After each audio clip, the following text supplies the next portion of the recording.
welcome to the next episode of KapVista Klips. Today we're with Greg from Myro. How are you? Thank you, Danielle. Good to be here. Yeah, it's great to have you. Where are you based? It looks very dark where you are. I am in a sunny New York City, except that it's a almost over 9 p.m. So it's a little late over here, but New York City is home. Yeah, we're on the other side of the world, so it's nice and sunny here. Albeit it is winter and cold, and we're all rugged up, but it's not your winter. But New York is an Well, that's incredible like place. an average Thursday over here. So Yeah, yeah. But New York is an incredible place, so you're definitely in a good spot. Um, Thanks for jumping on. We really want to find out about Myro. We want to find out about you, but let's start. We'll go back, and I want to understand your background, your experience, and how you got to this point. yeah, of course. My background is I've been working in different startups over the last, gosh, 20 years. And I've been progressively moving from later and later stage startups to the point where they're, like big corporates that used to call themselves startups that weren't really startups. But over my 20-year career, I've been progressively going from bigger companies to smaller companies, and then as of 6 years ago, decided to go all the way to the very, very beginning and launch Myro. But generally speaking, my background is in marketing, communication, business development. I've always lived around sort of this idea of putting together deals, bringing products to market, and just taking catching lightning in a bottle and then figuring out how to productize it. So that's been my definition of fun. I've done all kinds of categories. I've worked in financial services, worked in food, worked in wine. Obviously, right now we're in kind of hospitality hardware, so I've definitely done a gamut. But just like most of things, you start to see patterns, right, as you kind of go through more and more experiences, and the pattern of kind of understanding how to again catch that lighting in a bottle and productize it is something that we're definitely seeing with Myro, and that's something that I've learned from my past life. Yeah. So tell us about Myro, what it started as, and what it is now. Yeah, so I think we have a crazy journey, just like I'm sure a lot of founders you talk to on your show. So we've started Myro about 6 years ago, and the very broad vision behind Myro has been to figure out a way to meet on the intersection of sustainability and adoption. And what that really means is how do you promote sustainable products that are can get real traction. And when you think about it from a sort of a business perspective, the answer is you got to deliver value besides the altruistic, let's save the planet. So what is that value? The simplest thing is you got to save people money. So on a very, very basic core level, we started out on a journey of how do we figure out a set of products that save people money and at the same time have this additional component of being sustainable. And we've iterated a lot. We've broken eggs along the way, a lot of eggs. Played around and started out with all kinds of products, experimented by going directly to consumer because in a sort of like in a best practice of being a scrappy startup, you go to where the people are and you ask them what they like and you have them vote with their credit cards. So we did that for a while. And at some point, we've evolved and iterated into this idea of creating concentrates that eliminate the cost of shipping around water. And that insight, which took us quite a few cycles to get to, allowed us to build the product that we have today. So the very basic idea behind concept of Myro is that we allow operators of commercial buildings, and our primary market is hotels, but it doesn't necessarily need to be limited to hotels. We allow operators of commercial buildings to make liquid amenities on site using our hardware. Said differently, we let you make stuff on site so that you can cut out the cost of shipping, and we pass the savings on to you. And because a lot of the liquid amenity products, so think of like soaps, conditioners, it could be anything like cleaners, 95% of them are water. and the cost of shipping that water is fundamentally built into the cost of the product. So all of a sudden, if you get rid of that cost, there is a lot of money to be left around, a lot of margin, and that margin is the margin that we're sharing with the customer. Yeah, yeah. So you do have that sustainability, that you know impact. You're trying to save the planet, but you're also saving money, which is a very good position to be in, and it's receptive. I mean, this day and age where everybody is feeling the pinch, and they are trying to save money. Most businesses are looking at ways to reduce costs. So this is an interesting way to approach the market. And then most companies would have that ESG focus now as well. So you're sort of checking two boxes and falling into two categories to making the deal making decision from a B2B aspect. You know, easy to say yes to. So I mean that's the I think that's the fundamental vision. Now, when we look at the actual market, um, so look, I've always been a believer that businesses are here on this planet to make money. Like, let's just get this very Yeah, clear, right? yeah, Yes, there's such a thing as a B Corp, but that's far and few in between. Businesses are here designed to make money. So fundamentally, the goal of business is to optimize the operation to make as much money as possible. So the way that we're actually presenting this product is not necessarily by highlighting the ESG component. What we're going in with is a very simple pitch. Like, hey, you happen to operate and own a hotel, great. We can cut your amenity bill in half tomorrow using our hardware and chemistry solution. And by the way, along the way, not as a main feature, but as a very positive side effect, you're going to reduce your plastic waste and you're going to reduce your CO2 consumption. And then you take that story and you tell it to your guests so that you can get more guests and make more money.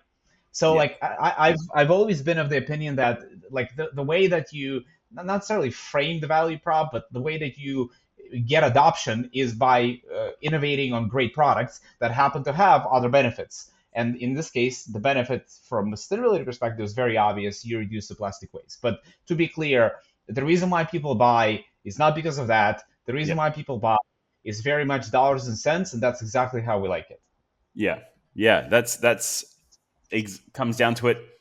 Trying to make more money, trying to reduce costs, increase profits. That's That's the that's that's what it's about. Yeah, yeah. So tell us about how the business started, because you had a B2C focus, and then you've seen an opportunity in B2B that's really can take you to the next level.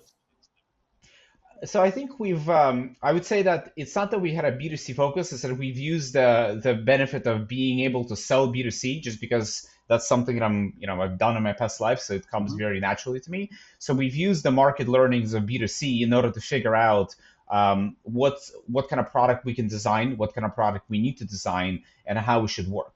Now, when you think about our B2B business, our customer primarily is hotels, right? It's general managers, it's hospitality, it's people who own the buildings. Mhm. But the end user is not a hotel operator. The end user is a guest.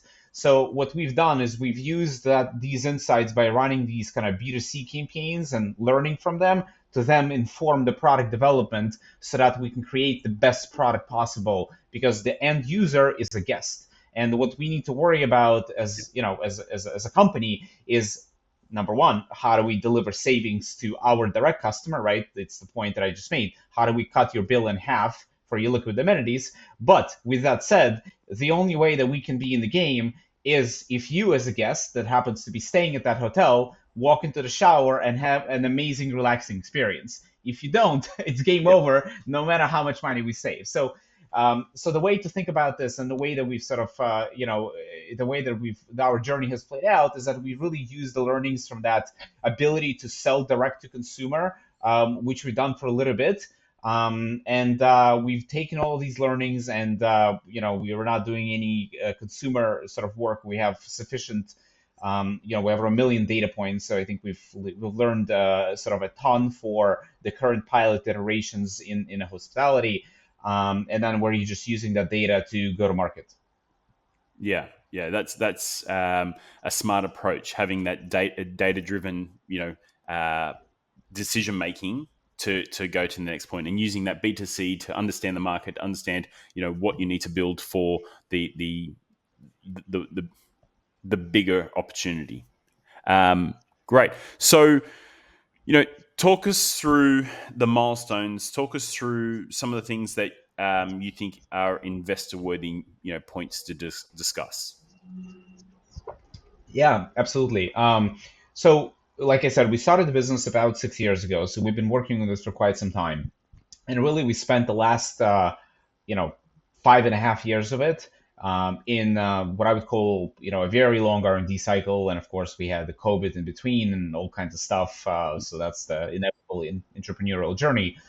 We spent a lot of time and a lot of capital investing in R&D. So today, to give you a sense, we've raised around 11 million in equity, and we've plowed every single penny in developing this product, which is coming online now. So we're in a commercialization year of all of that work finally hitting live, which obviously, Yeah. I can't.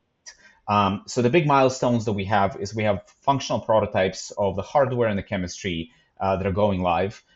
We have two pilots. One pilot is with a hospitality group out of New York City, excuse me, that owns roughly 2,000 rooms in New York. So we're starting out with one of their buildings. It's a beautiful, iconic hotel, 4-star in Midtown Manhattan. So we're doing a full build out with going with our hardware, going with our chemistry, and basically letting this thing loose. I mean, we've done extensive work with them and their team to build out best practices, to build out training, and now it's execution time. So the pilot is officially launching in August of this year, and it's a 3-year commitment, roughly a $95,000 contract.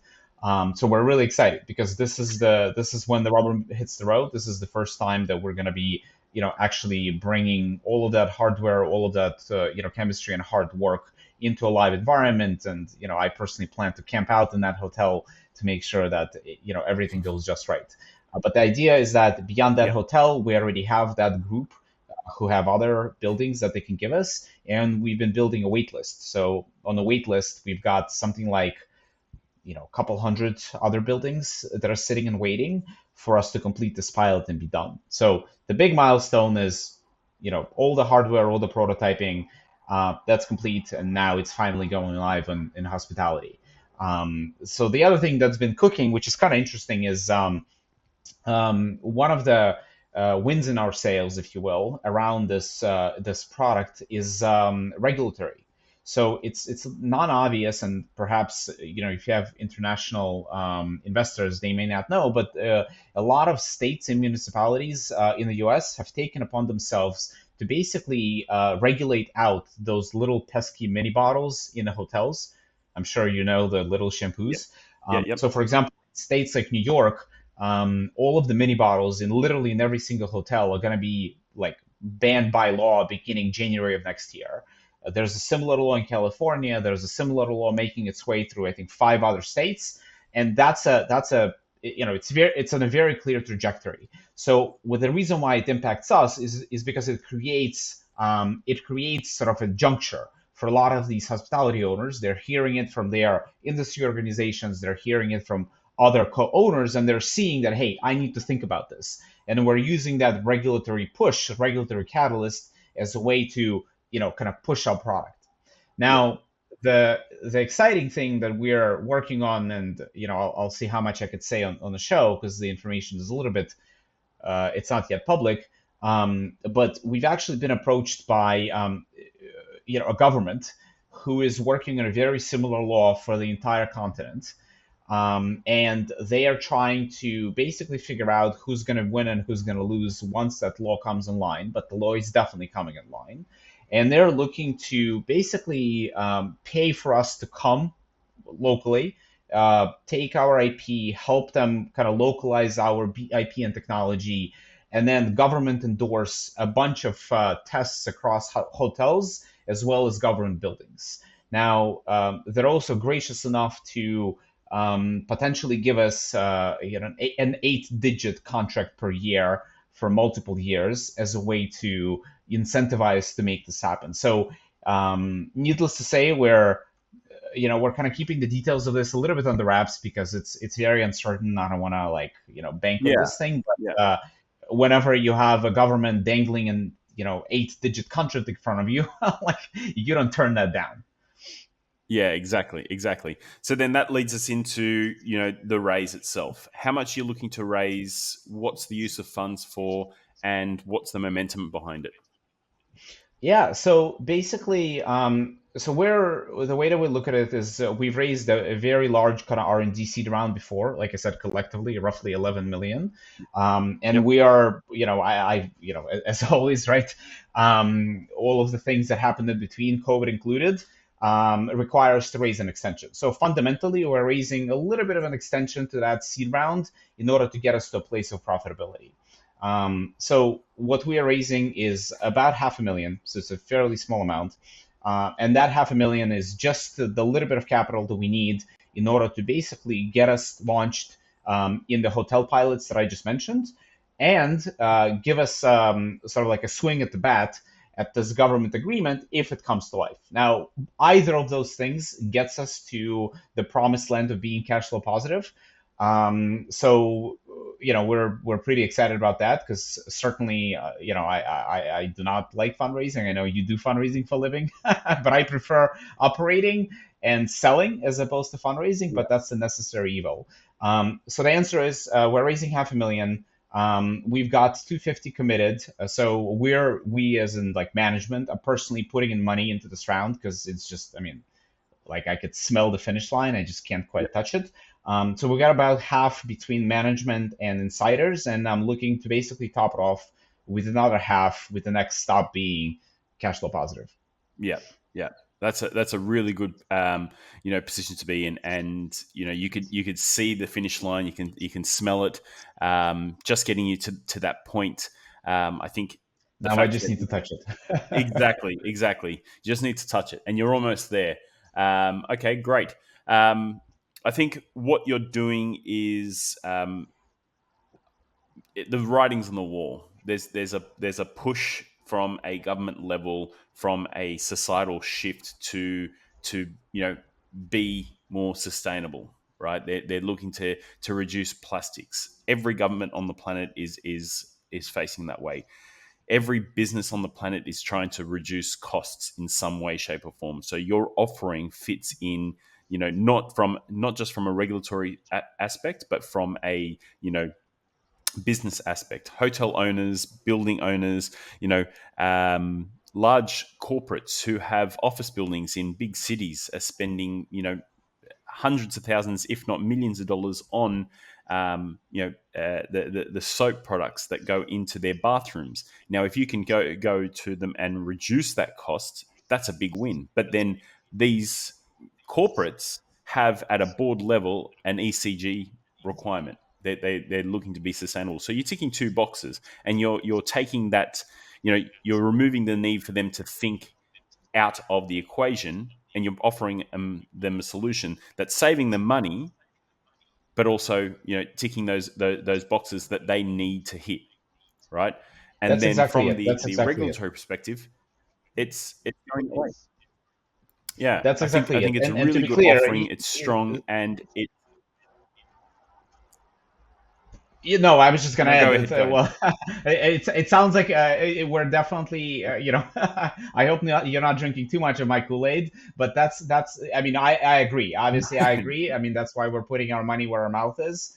I mean, even with this government contract that I sort of mentioned that we're discussing, look, the attraction is yes, they want to make sure that there's a player who can fit the regulatory framework, but they're coming at it from a money saving perspective, and so is every hotel. So we're and the hotels is just a very obvious place to go. But besides hotels, I mean, there's a sort of a countless number of commercial hospitality or commercial buildings that use liquids because the fundamental, I mean, the big idea is simply we already have like buildings already have water infrastructure built in. We all pay a water bill, and the commercial building is no different.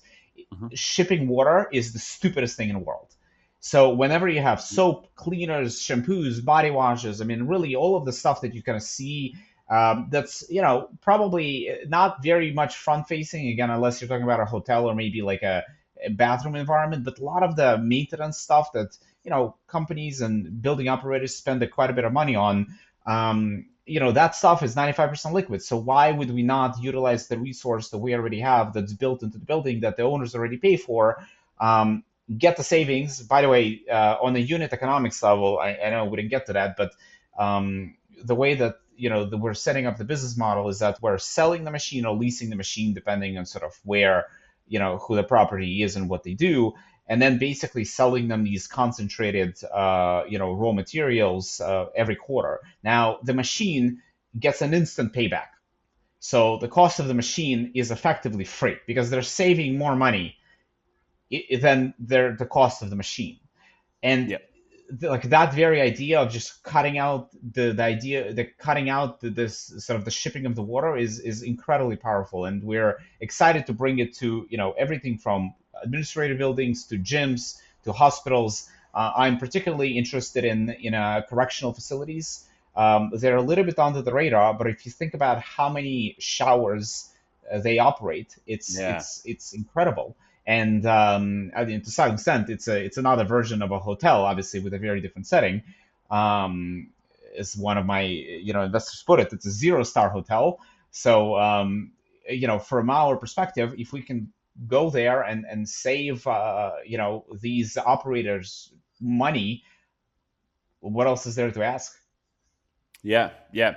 Okay, I won't take up too much more of your time, but thank you very much for jumping on. Any of the investors who have seen this video who want to find out more, reach out to myself or my team, and we can connect you directly through to Greg to find out more about this opportunity. But I'm excited to see where this goes because, like you said, it takes the thinking out of the equation and it just makes sense for businesses. But thank you very I much for appreciate jumping it, on. It's Daniel. great to chat to you. And Not a problem. actually, before we close, I just want to say, Okay. yeah, I just want to Yeah. add that look, we are, because we're so like I said, we can smell the finish line of profitability, just not quite touch it. I was gonna add is that look, we're so close and we're raising so little capital that we need to top off. We want to make this go quick and we're gonna make it worthwhile. So I promise that. All right. Perfect. All right, thanks, Daniel. Awesome. Bye.